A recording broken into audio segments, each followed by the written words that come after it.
My name is Adnan Al-Khalili. I'm a 20-year-old that is currently having recovered from OCD, anxiety, and some other conditions along with that. I had started a journey along metabolic health while in high school, maybe the beginning of high school in my freshman year.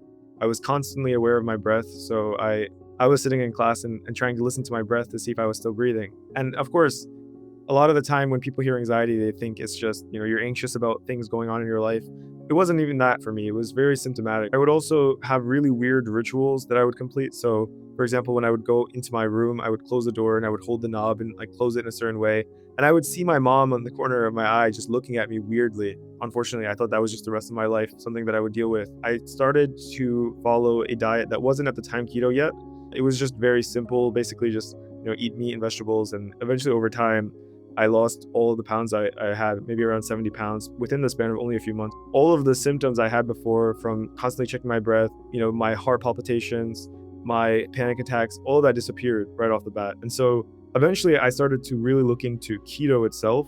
Everything changed for me. I mean, I was a good student, but once I had reached the point where, my anxiety, my OCD, and, also just my health sluggishness and the way I felt before that, all of that, once I started to apply these strategies, a lot of that reversed, and I felt even better than before I suffered these things.